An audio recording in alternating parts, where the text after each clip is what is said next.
Rivaldi, Eka, Sandi, Hadi, Supriyanto, Eko Ramdhani, dan Jaya.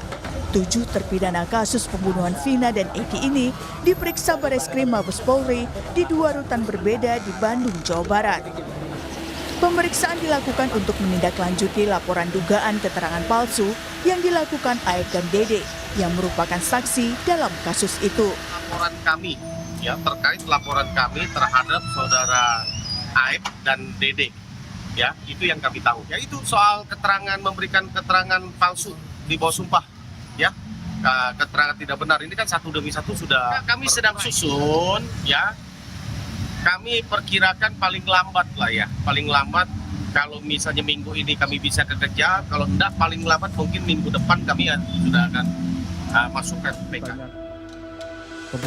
Selain pemeriksaan 7 terpidana, saksi dalam kasus pembunuhan itu juga diperiksa oleh tim sus yang dibentuk Kapolri. Tim sus sudah bekerja sekitar 1 bulan dan telah memeriksa 20 saksi, salah satunya adalah Liga Akbar. Sebelumnya Liga Akbar sudah menjadi saksi dalam sidang PK Saka Tatal. Dalam kesaksiannya, Liga mengaku memberikan keterangan palsu karena tekanan. Telah menentukan, sudah mendapatkan kronologis yang sebenarnya sebelum kejadian Eki dan Vina ditemukan tewas. Sebelumnya pada Juli lalu, Kapolri Jenderal Listio Sigit Prabowo sudah menyampaikan komitmen dalam pengungkapan kasus kematian Vina dan Eki. Kapolri bahkan menurunkan Irwasum dan Propam untuk melakukan pendalaman kasus ini. Pendalaman sedang kita lakukan, Propam kita turunkan, Irwasum kita turunkan untuk melakukan pendalaman terkait dengan peristiwa yang ada. Walaupun sudah terjadi 8 tahun yang lalu ya, 2016, namun tentunya kami memiliki kewajiban untuk melakukan pendalaman sehingga kemudian pada saatnya setelah semuanya lengkap kita akan sampaikan kepada masyarakat secara transparan tentang fakta-fakta yang kita temukan. Kasus kematian Vina dan Eki pada 2016 lalu masih menjadi tanda tanya. Belakangan muncul perdebatan kematian keduanya karena pembunuhan atau kecelakaan. Peggy Setiawan yang sempat dijadikan tersangka menang di pra-peradilan karena dinilai tidak terbukti melakukan kejahatan. Sementara 1 terpidana yang sudah bebas, Saka Tatal, kini sedang berjuang di pengadilan untuk peninjauan kembali sebagai upaya dibebaskan dari cap terpidana pembunuhan. Akankah turun tangan Mabes Polri mampu menguak fakta sebenarnya kasus pembunuhan ini? Tim Liputan, Kompas TV.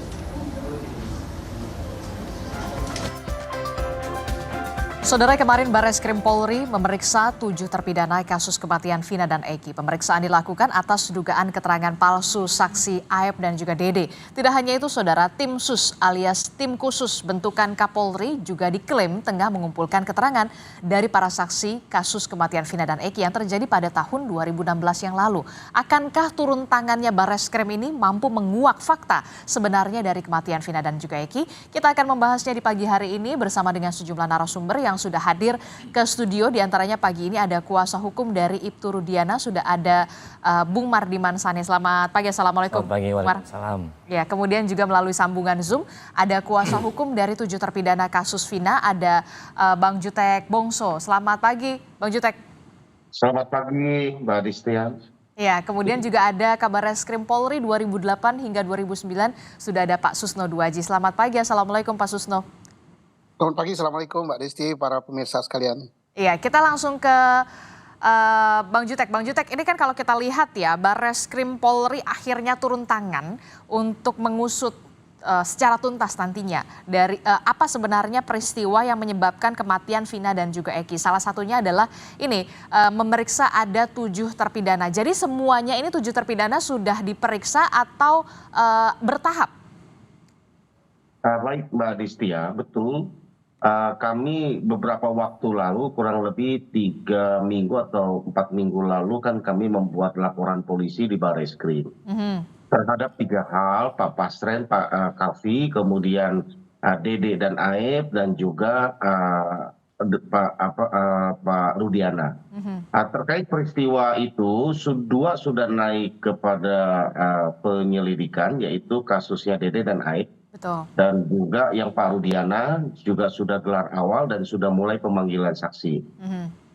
Nah, yang terkait kemarin datang ke lapas itu adalah terkait laporan kami terhadap Dede dan Aib. Oke. Apakah kesaksian itu juga akan dipakai kepada laporan kami yang lain? Kami tidak paham, ya. Oleh karena materinya saya pikir hampir mirip. Karena kami semua melaporkannya adalah tentang kesaksian palsu di bawah sumpah. Ya, itu yang pertama. Yang kedua, paling terhadap Pak Rudiana, kami ada tambahan tentang ada dugaan penganiayaan, penyiksaan ketika dilakukan pemeriksaan awal terhadap terpidana. tanggal 27 Agustus 2016 lalu. Oke. Baru 5 orang kemarin diperiksa. Hari ini rencana 1. Apakah yang satu lagi Sudirman itu sudah diperiksa? Kami tidak monitor, oleh karena kami bukan PH-nya, bukan penasihat hukum dari Sudirman. Demikian Mbak Adistia. Oke, jadi kemarin ini sudah ada 5 terpidana yang diperiksa, kemudian hari ini 1, sementara yang 1 atas nama Sudirman ini belum termonitor ya. Nah, ini penyidik Barreskrim termasuk juga tim sus yang memeriksa atau memeriksa ke 5 terpidana kemarin, dan apa saja fokusnya pertanyaan terhadap para terpidana kemarin ini? Ya, saya pikir kan itulah tujuan awal kami untuk memberikan kesempatan kepada teman-teman penyidik mendukung statement dari Bapak Kapolri dan juga Bapak Kabak Reskrim untuk membuka secara jelas dan terang peristiwa ini dari awal. Ya, makanya kami memberikan ruang dengan melaporkan yang kami duga ada masalah dari awal. Sehingga penyelidikan ini dapat dilakukan dari titik nol. Sehingga peristiwa ini dapat dihadirkan secara terang benderang. Sebagaimana kita tahu, peristiwa ini kan akibat dari cerita keterangan dari Aib dan Dede di tanggal 31 Agustus 2016. Ya itu aja kita uji, apakah cerita itu dimulai dari sana, yang diawali dari kecelakaan atau pembunuhan, ataupun ada peristiwa tanggal 27 Agustus 2016, kan gitu. Oke, Bung Mar, bagaimana ini respon Anda soal kuasa hukum dari 7 terpidana ini juga melaporkan Ibtu Rudiana dan juga atas dugaan penganiayaan dan juga penyiksaan kepada 7 terpidana tersebut pada saat pemeriksaan. Bagaimana? Apakah sudah diperiksa ke Barreskrim Mabes Polri? Yang pertama kita hargai itu hak masing-masing, ya. Tapi sekali lagi di kesempatan ini saya selalu menegaskan semua tuduhan terhadap Pak Rudiana itu secara tegas dan jelas kita menolaknya. Sebagai kuasa hukum, tentunya pendampingan kami tidak hanya melulu pada persoalan hukum, secara psikologis, kemudian juga hal-hal yang kira-kira bisa menguatkan Pak Rudiana secara psikis itu pun kita lakukan. Nah, perlu saya jelaskan di sini bahwa beberapa kali saya ketemu Pak Rudiana, beliau ini orang yang, ya bukan karena saya lawyernya ya, tapi karena saya memang pertama kali ketemu beliau itu, saya juga berpikir bahwa sama, kita semua kan lebih baik membebaskan 1000 orang bersalah daripada menghukum 1 orang tidak bersalah. Saya kira itu semua semangat kita. Tapi ketika saya bertemu dengan Pak Rudiana, saya melihat bahwa ada originalitas dari beliau. Tidak ada yang ditutup-tutupi dalam persoalan ini. Nah, kalaupun ternyata sekarang Kapolri bikin tim sus, kemudian ada pemeriksaan, ya itu saya kira hal yang normal saja. 1-2 hari yang lalu, saya biasa kontak dengan Pak Rudiana, ya kami lawyer tidak diberikan tembusan, karena memang kan ini bukan panggilan dalam rangka pemeriksaan, sebagai dalam pelaporan. Yang saya tahu ya, Pak Rudiana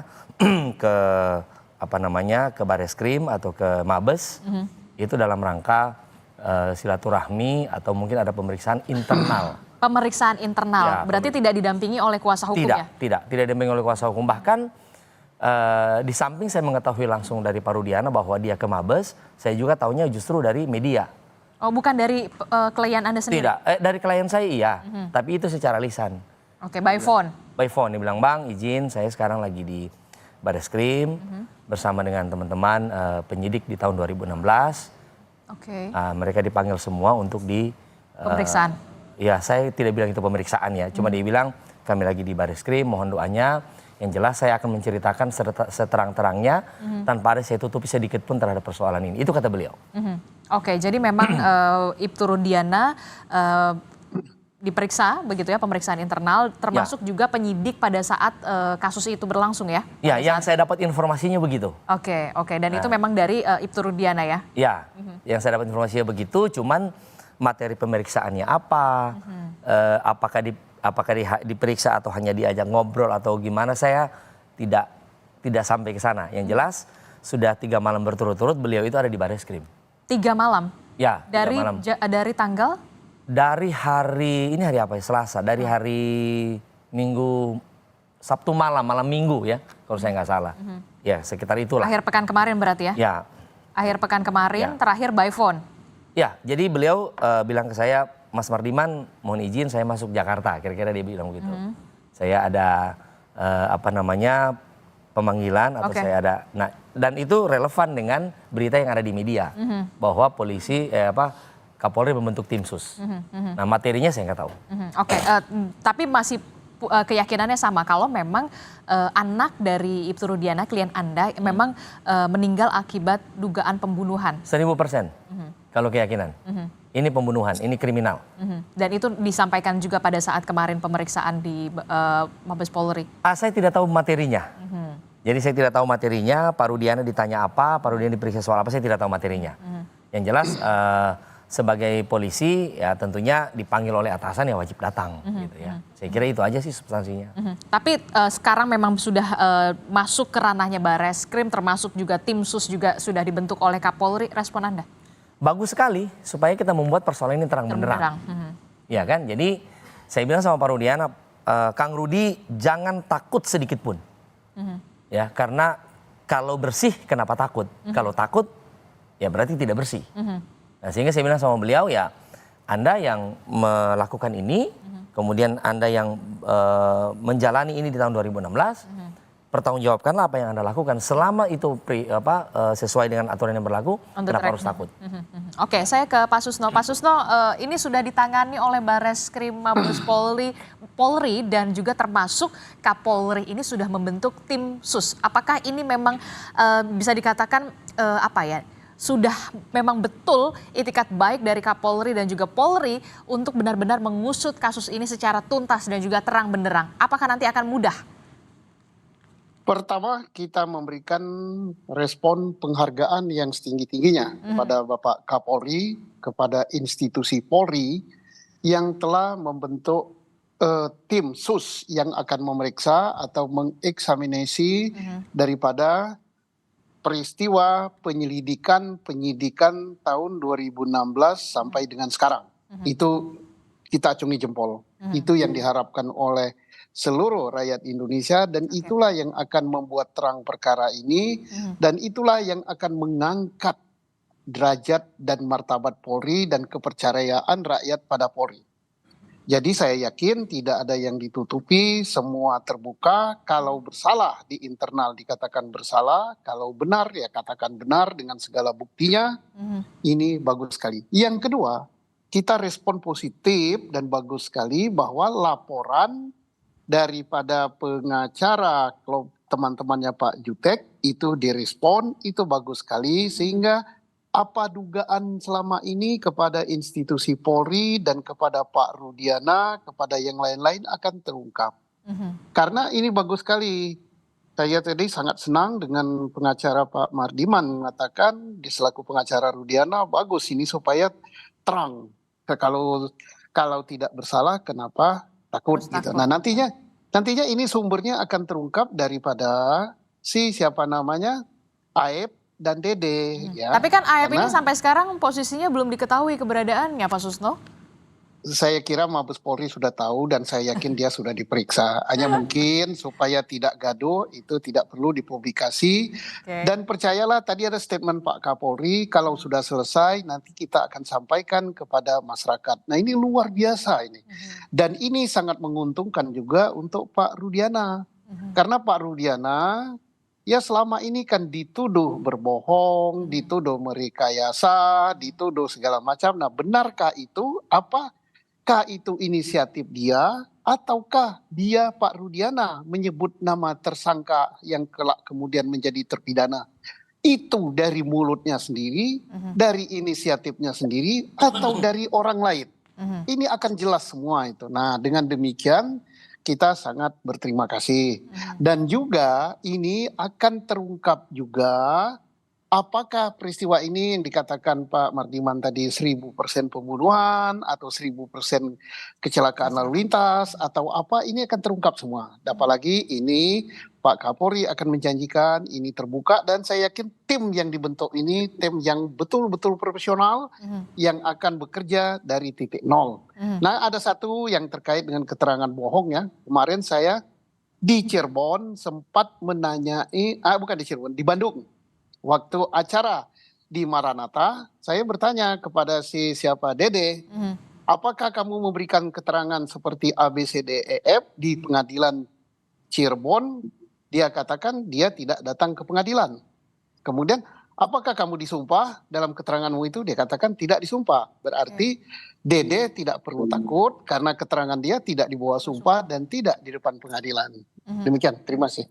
Oke, kita patut mengapresiasi betul langkah serius yang dilakukan Polri dengan mengambil alih kasus dari dugaan pembunuhan terhadap Vina dan Eki ini, Barreskrim Polri dan juga termasuk dari tim sus. Nah, dari pengalaman Anda, ini kan juga tadi disebutkan oleh Bung Mar, tidak hanya kliennya yakni Ibtu Rudiana yang kemudian juga dalam tanda petik diperiksa begitu ya dari Barreskrim, dari Mabes Polri, tapi juga tim penyidik yang pada saat itu melakukan penyidikan 2016 yang lalu. Dari pengalaman Anda bagaimana ini?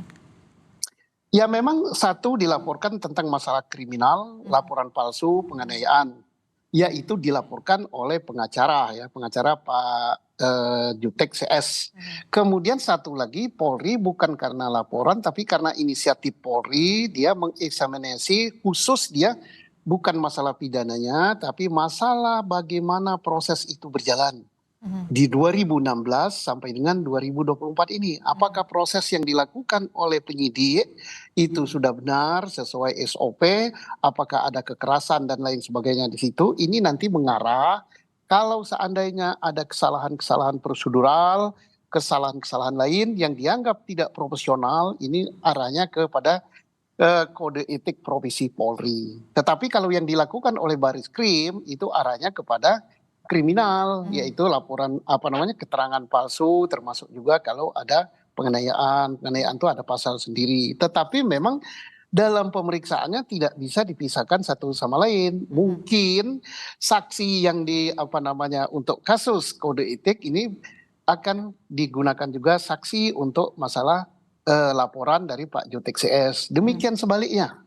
Jadi artinya sejajar. Pemeriksaan yang dilakukan untuk examination jalannya pemeriksaan dan penyelidikan 2016 sampai dengan sekarang, dan pemeriksaan kriminal atau laporan polisi terkait dengan keterangan palsu dan penganiayaan itu hampir sama. Hanya tersangkanya, bukan tersangka, atau siapa yang akan dijadikan terlapor ini berbeda.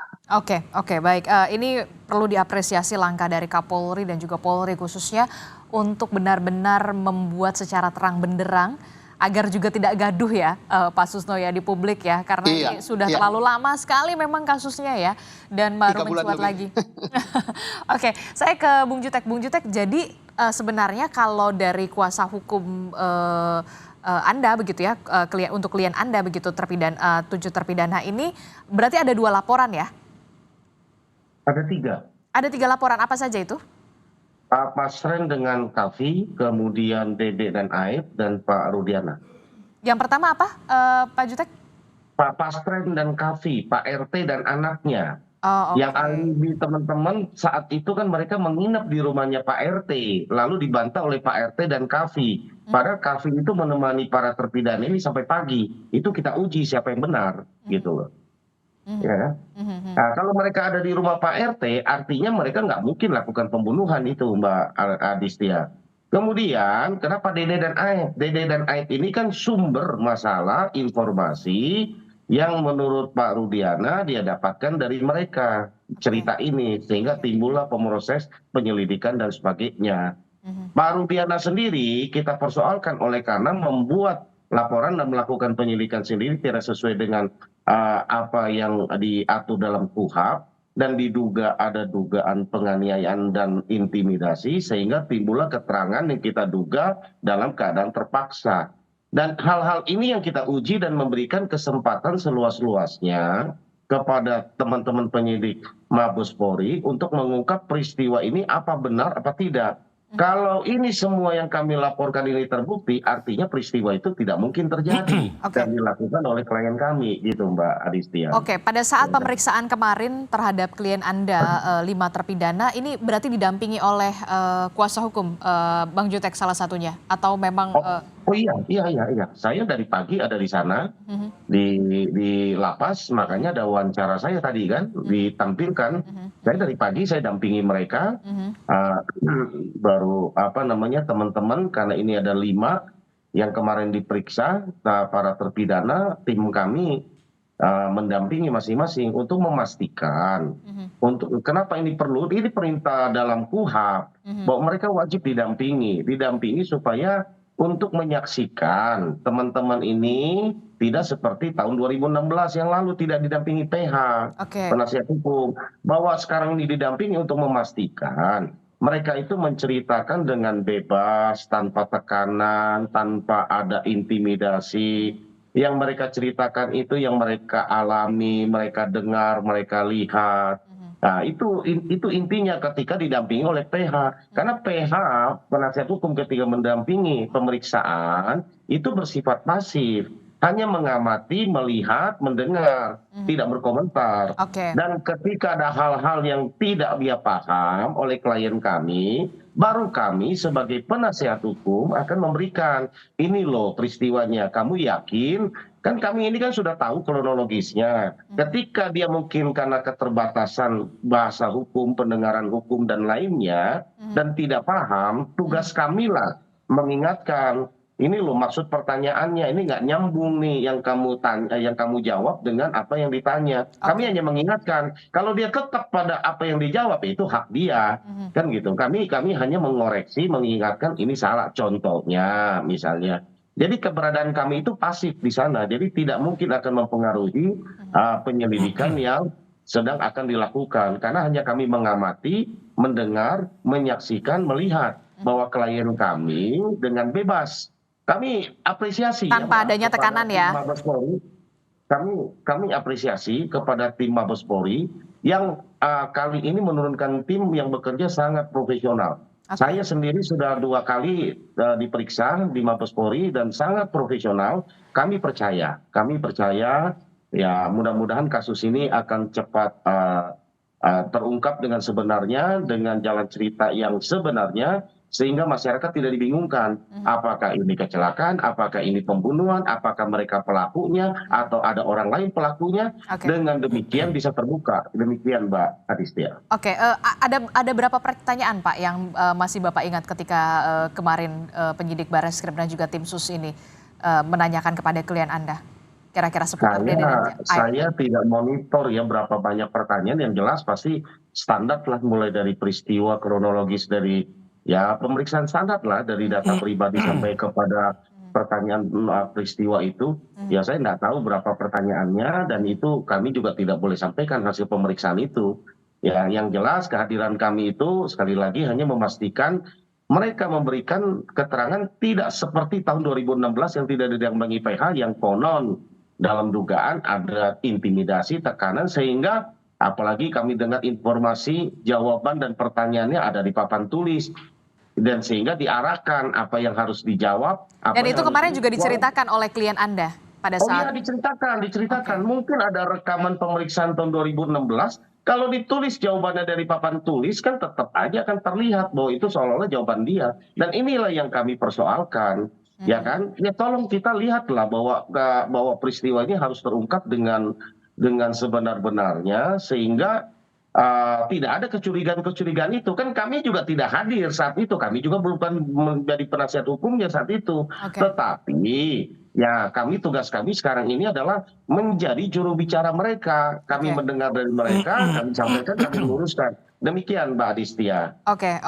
Terakhir, apa yang ingin Anda sampaikan untuk penyelidikan untuk mengungkap secara terang benderang kasus ini?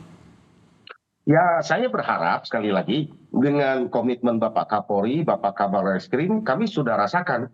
Ya, kami rasakan penyelidikannya sekarang ini yang sampaikan oleh Abang Dasusno Duarji tadi, betul bahwa penyelidikan ini timnya sangat profesional.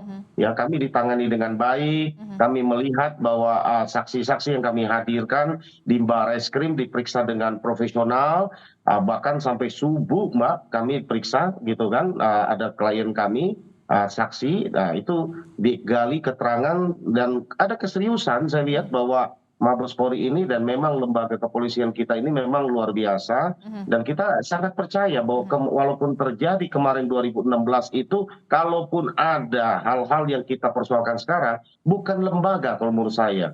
Ya, ini adalah oknum. Oknum-oknum inilah yang harus kita luruskan supaya lembaga kepolisian yang sudah sangat baik ini tetap tidak terseret dengan peristiwa yang menurut saya sangat sederhana sekali. Ya, sudah kita bincang banyak lah. Kita harapkan bahwa ini segera terbuka sehingga tidak jadi bola liar. Gitu Mbak Adistia, terima kasih. Jadi Anda merasakan betul ada perbedaan ketika ditangani oleh Barreskrim dan juga tim sus yang sudah dibentuk oleh Kapolri ya pada kemarin? Ya, sangat baik.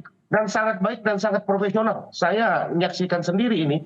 Gitu kan, saya saksikan sekali bahwa ini polisi kita memang sangat luar biasa lah buat teman-teman.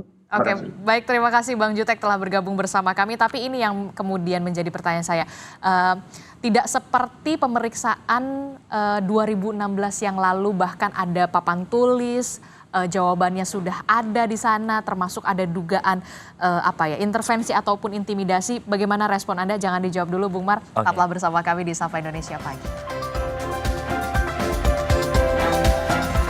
Terima kasih Anda masih bersama kami. Saudara, masih membahas soal Barreskrim yang kemudian saat ini mengambil alih dan juga tim sus yang dibentuk oleh Kapolri untuk membuat secara terang benderang dan juga mengusut dugaan pembunuhan Vina dan juga Eki. Masih bersama saya di studio sudah ada kuasa hukum dari Ibtu Rudiana, Bung Mar. Kemudian juga ada Kabarreskrim Polri 2008 hingga 2009, Pak Komjen Purnawirawan Susno Duaji. Dan sayang sekali tadi Pak Jutek harus ini dulu ya, pamit lebih dulu. Tapi ini yang kemudian menarik perhatian saya adalah mengapresiasi langkah Barreskrim Polri termasuk juga tim sus yang profesional begitu. Tidak ada pemeriksaan dalam tekanan, intervensi, bahkan tidak seperti pada tahun 2016 yang lalu pada saat awal mula kasus ini berjalan. Bahkan katanya sudah ada jawabannya di papan tulis. Respon Anda? Ya, itu kan versinya Bang Jutek. Nah, kalau saya sih. Dan juga versinya ini dong, terpidana kliennya. Karena kan kliennya. Oh iya, diceritakan ke Bang Jutek cerita ya. Jadi gini, tadi Pak Jutek mengatakan bahwa polisi luar biasa. Ya, saya setuju. Tapi ingat, kasus ini sudah inkrah. Ya, dan kita harus hormati. Betul, kita hormati. Dan ada criminal justice system. Jadi bukan hanya polisi. Ini kan sudah inkrah, berarti ada dua lagi di situ. Ada jaksanya, ada hakimnya. Dan ada satu lagi, pengacaranya saat itu. Berarti Anda mengakui memang ada criminal justice system di sana, sampai dari Polri kemudian ada peradilannya? Maksud saya kalau ternyata ini dikatakan sebagai putusan yang sesat, kalau berbalik ini misalnya ya, bahwa ini bukan pembunuhan, walaupun keyakinan saya sampai detik ini dan saya selalu yakin bahwa ini pembunuhan. Tapi ada caturwangsa kan, penegak hukum ini kan ada 4. Polisi, jaksa, hakim dan pengacara. Caturwangsa, 4 keluarga penegak hukum. Nah, 4 keluarga penegak hukum ini semua terlibat. Nah, menarik tadi Bang Jutek bilang bahwa tahun 2016 mereka tidak didampingi pengacara. Saya pikir ini sesuatu yang serius. Ancaman mereka ini nggak main-main loh. Pembunuhan berencana, ya, penganiayaan berat, itu wajib didampingi, ancaman pidananya di atas 5 tahun. Nah, yang menjadi pertanyaan besar juga untuk kita yang pengacara, pada saat itu pengacaranya kemana? Dia ngapain aja? Iya kan, kok bisa-bisanya nggak didampingi pengacara? Tapi kan kita kan cuma menduga-duga. Makanya tim penyidik 2016 yang lalu ini kan juga dipanggil ke Barreskrim Polri. Ya. Sama dengan klien Anda, Ibu Rudiana. Soal materinya kita tidak tahu apa. Oke. Apakah tadi kan apakah diperiksa soal etik atau diperiksa soal kasusnya. Oke. Tapi yang menarik adalah termasuk Kompas TV tahun 2016, jejak digital itu tidak bisa bohong. Kompas TV pun memframing ini adalah akibat dari perang antar dua geng motor, Moonraker dan Ekstasi. Ingat, dalam pemeriksaan Sudirman, dalam putusan tanggal 17 Agustus, itu memang mereka menarget si almarhum Eki. Bukan memframing Bung Mar, tapi memang informasi yang didapatkan dari jurnalis Kompas TV di sana itu pada memang saat itu, itu memang itu. Dan bukan hanya Kompas. Oke. Bukan hanya Kompas, semua media tahun 2016. Bukan memframing ya, karena memang informasinya seperti Betul, itu. iya sorry, bukan memframing, tapi terframing waktu itu, maksudnya kondisinya seperti itu. Nah, kemudian juga dua Kapolres pada saat itu kan juga orang hebat. Sama-sama sudah bintang 1 juga sekarang, Pak Indra Jafar sama Pak Adi Vivit. Saya tidak yakin ya seorang Aibtu Rudiana yang cuma pangkatnya Aibtu itu dua kelelawar loh Mbak, bukan perwira atau bintara. Ada teman-teman saya polisi suka bercanda, Aibtu itu singkatan dari aku ini polisi tua. Saking tidak naik-naik pangkatnya. Maksudnya jadi maksud Anda tidak ada power di situ, tidak ada. Menurut saya begitu. Kita bandingkanlah sedikit dengan kasusnya Pak Ferdi Sambo, seorang bintang 2 yang ya kan, beda kasus memang. Tapi kalau kita bicara soal skenario, misalnya ini Pak Rudiana mau menskenariokan, mau mengarahkan, mau mengkriminalisasi, katakanlah begitu ya. Menurut saya sangat sangat tidak masuk akal, sangat di luar nalar ya. Sampai kemudian bisa mengatur polisi, bisa mengatur jaksa, bisa mengatur putusan. Luar biasa sih menurut saya kalau itu sampai terjadi. Tapi saya tetap tidak yakin bahwa itu dilakukan oleh Pak Rudiana. Pak Susno, respon Anda bagaimana kalau menurut dari kuasa hukum dari Pak Ibtu Rudiana mengatakan sekelas jabatan Ibtu begitu ya? Aibtu saat itu. Aibtu pada saat itu begitu ya? Tidak punya power lah ibaratnya, tidak punya kekuatan lah untuk mengintervensi sampai proses pengadilan dan juga putusan. Pak Susno. Bagus sekali. Sebelum jawab pertanyaan itu, saya respect sama advokat Bang Mardiman ya. Bahwa betul sekali sistem atau criminal justice system kita harus berbenah diri, harus diperbaiki. Seandainya beliau katakan tadi benar apa yang divonis yang telah mempunyai kekuatan hukum tetap itu dihasilkan oleh peradilan sesat. Seandainya ya, kita tidak menuduh. Maka memang betul sudah waktunya kita untuk berbaik-baik diri. Semua lini, kepolisian, mulai dari penyidik, kemudian kejaksaan, kemudian pengadilan yang lebih parah sekali. Kenapa? Dia 3 tingkatan ya, pengadilan tingkat pertama, tingkat banding, tingkat kasasi. Mudah-mudahan di PK nanti ini akan baik. Baik, terkait dengan tidak mungkin Ibtu Rudiana membuat merekayasa perkara ini. Ditinjau dari segi pangkat memang tidak mungkin. Tetapi ada beberapa kemungkinan. Nanti akan terjawab oleh pemeriksaan yang dilakukan oleh Mabes Polri, baik oleh tim SUS maupun tim Barreskrim. Mengapa sampai keluar 11 nama, mengapa sampai Pak Rudiana membuat laporan polisi yang terinci dengan nama-nama itu. Apakah itu dia sendiri yang merekayasa atau dia justru Pak Rudiana yang terrekayasa. Itu akan terjawab. Jadi tapi kan begini ya Pak Susno, maaf saya potong. Motifnya apa begitu kalau misalkan Ibtu Rudiana ini harus dugaan merekayasa atau sampai ke peradilan dugaan adanya pembunuhan. Kan ini kan korbannya juga anaknya sendiri kalau kita lihat begitu kan. Nggak mungkin kembali begitu. Iya, untuk dalam keadaan normal sangat tidak mungkin kita berduka cita ya. Saya yakin bukan Pak Rudiana, tetapi Pak Rudiana justru ini korban terrekayasa. Ya, terrekayasa itu bisa jadi sumber utamanya, tapi saya tidak menduga ya, saya tidak peduli putusan pengadilan dan putusan penyidik ya.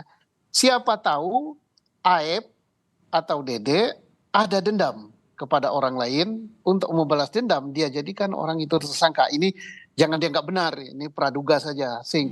Pak Rudiana yang waktu itu mungkin kondisi kejiwaannya sedang tergoncang, anak kesayangannya meninggal, langsung dia percaya saja kepada keterangan Aib. Nah, tapi mohon apa yang saya sampaikan ini bukan penjelasan hasil pemeriksaan. Siapa tahu Nah, makanya berbagai praduga-praduga ini akan terjawab oleh hasil eksaminasi oleh tim khusus dan hasil penyidikan oleh Bareskrim. Nah, yang saya sangat sesalkan, tadi Pak Mardiman tadi udah angkat namanya, ada 2 Kapolres yang waktu itu di Polres Cirebon Kota yang sekarang sudah menjadi jenderal. Nah, itu saya yakin diperiksa juga apakah Kapolres tidak menghandle perkara ini, tidak ada gelar, tidak ada apa. Dan harusnya Kok memang bisa diperiksa loh? juga ya, tidak hanya penyidik. Padahal kasus itu viral loh waktu itu. Iya. Iya, viral. Dan mudah-mudahan Bareskrim ataupun tim SUS, ya kalau tim SUS ini untuk internal, sudah memeriksa 2 mantan Kapolres itu. Kalau betul dia lalai atau dia yang kurang mampu, tidak wajar dia menyandang pangkat jenderal, dan jangan sampai dia lulus nanti bisa-bisa jadi Kapolri, bahaya itu. Oke, baik. Berapa lama kemudian menurut Anda begitu ya, kalau memang sudah ada di tangan Bareskrim Polri, bahkan sudah ada tim SUS yang benar-benar dibentuk secara khusus oleh Kapolri untuk bisa menyelesaikan kasus ini? Sebulankah ini sudah terlalu lama sebenarnya Pak Susno? Kita ini? Saya kira tidak terlalu lama, hanya kita hargai Polri karena kasus ini sudah nasional ya. Tentunya redaksi untuk mengumumkan kalimatnya pun harus dipilih gitu kan supaya enak. Saya yakin tidak terlalu lama dan ini akan mengangkat kepercayaan masyarakat pada Polri yang selama ini anjlok, tapi dengan apa yang dilakukan oleh Pak Kapolri ini kita salut ya. Walau kita juga tidak langsung soudon menuduh yang dulu itu salah, tidak, tapi kita hargai. Pertama yang dihargai yang sudah terbukti nyata bahwa tim sekarang profesional, bagus sesuai harapan masyarakat. Yang ngomong bukan saya, itu bagus. Yang dulu apakah tidak profesional, kita tunggu hasil pemeriksaan dari Mabes Polri. Anda meyakini optimis bulan Agustus ini bisa selesai, Pak Susno? Insya Allah minimal kita sudah dapat bocorannya gitu.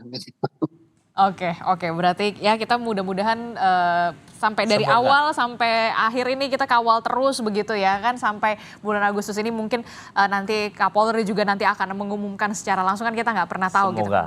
Terakhir, yang ingin Anda sampaikan singkat saja. Yang ingin saya sampaikan, biarlah ini semua berjalan sebagaimana mestinya. Oke.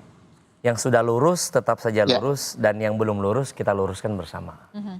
Tidak ada tendensi apapun dari kami para pengacara ini, meskipun ada istilah pengacara maju tak gentar belayang bayar gitu ya. Tapi sekali lagi ini semua kita hargai sebagai sebuah proses. Sebagai sebuah proses untuk pendewasaan hukum di negeri kita. Banyak kasus-kasus seperti ini, tapi kebetulan ini yang mencuat. Mudah-mudahan ini dijadikan sebagai tonggak untuk pemeriksaan. Terkhusus untuk klien saya Pak Rudiana, saya selalu mengatakan kepada dia, Kang, apapun yang terjadi di tahun 2016, hadapi, ya jalani dan katakan yang sebenarnya. Seperti tadi Pak Susno bilang, jangan-jangan beliau ini juga korban terrekayasa. Menarik tadi nih kata-kata beliau nih, ya. Beliau tidak bermaksud merekayasa, tapi akhirnya menjadi terrekayasa. Oke, ini kita luruskan sama-sama. Tapi saya hakul yakin sampai detik ini yang terjadi dengan putusan pengadilan yang sudah inkrah, itulah yang sebenarnya. Itu keyakinan saya. Terima kasih. Oke, kita akan kawal terus media, hampir seluruh media di Indonesia ini memang masih fokusnya, spotlightnya ini masih terus mengawal kasus dugaan pembunuhan Vina dan juga Eki ini memang harus diungkap secara terang benderang. Terima kasih Pak Susno telah bergabung bersama kami. Kemudian juga ada Bung Mardiman Sani. Terima kasih. Sudah bergabung Terima kasih Pak Jenderal. Selamat pagi, Assalamualaikum Bapak-Bapak, sehat selalu.